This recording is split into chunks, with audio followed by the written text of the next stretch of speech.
Hello बच्चों, चलिए प्रश्न को प्रारंभ करते हैं। वायु में ध्वनि तरंगे 300 मीटर प्रति सेकंड की चाल से संतरित होती हैं। उसी ताप पर हाइड्रोजन में उन तरंगों की चाल इससे कम होगी अथवा अधिक होगी, और कार्बन डाइऑक्साइड के लिए भी सेम एनालिसिस अपने को करना है। चलिए देखते हैं। सबसे पहले मुख्य उदाहरण देखते हैं। मुख्य उदाहरण तो किसी भी माध्यम में ध्वनि की चाल ये दी जाती है v बराबर E बटा रो। E है प्रत्यास्था गुणांक,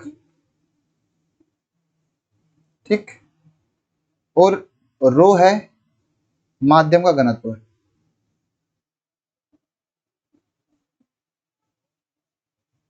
ठीक, अब किसी गैसीय माध्यम के लिए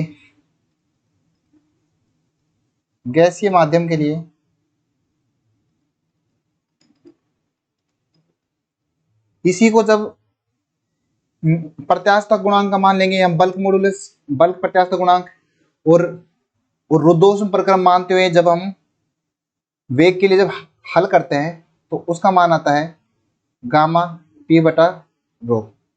ठीक, ये होता है।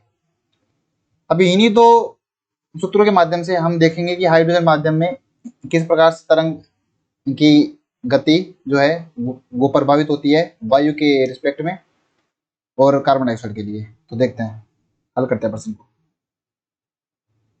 सबसे पहले हाइड्रोजन गैस। तो जैसा कि हम देखें, सबसे पहली बात आती है गामा। तो गामा जो है H2 और O2 क्या है? वायु। ठीक है, दोनों को ये समान होता है 1.4, क्योंकि ये दोनों द्विपरमाणु गैस होती है। ठीक है, तो गामा के माध्यम से तो हम बोल नहीं सकते। अब देखें V बराबर E बाई रो। तो इलास्टिक कांस्टेंट देखते हैं, इलास्टिक जो प्रत्यास्था जो गुणांक है उनके लिए प्रत्यास्था गुणांक। तो जब हम देखते हैं तो प्रत्यास्था गुणांक जो हाइड्रोजन का है ना, वो लगभग समान ही होता है किसके? ऑक्सीजन के लिए। तो ये इसके माध्यम से भी हम नहीं बोल सकते। जब हम घनत्व देखते हैं, घनत्व अगर देखें तो वो ज्यादा होता है हाइड्रोजन का घनत्व जो है सॉरी कम होता है किससे? ऑक्सीजन के घनत्व से। इसका मतलब अगर हम लिखें तो क्योंकि V जो है वो होता है E बटा रो, इसका मतलब जो V हाइड्रोजन है वो ज्यादा हो जाएगा V ऑफ ऑक्सीजन। मतलब हाइड्रोजन माध्यम में वायु की चाल अधिक होगी ऑक्सीजन माध्यम से, वायु माध्यम से। अब चलते हैं, देखते हैं कार्बन डाइऑक्साइड के लिए।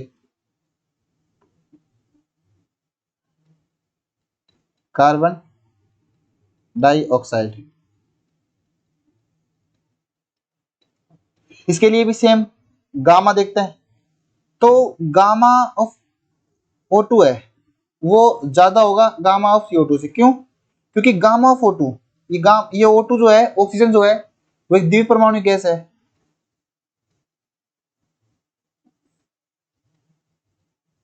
तो इसके लिए जो गामा के मान होगा वो 1.4 होगा, और ये CO2 जो है ये एक त्रिपरमाणु गैस है। तो इसके लिए गामा का मान 1.33 होगा। अगर गामा O2 का ज्यादा है तो क्योंकि हम जानते हैं V होता है गामा पी बटा रो गैसीय माध्यम के लिए। तो अगर जिसके लिए गामा ज्यादा होगा उसके लिए वेग भी ज्यादा होगा, मतलब V ऑफ O2 ज्यादा होगा V ऑफ CO2 से। तो हम बोल सकते हैं कि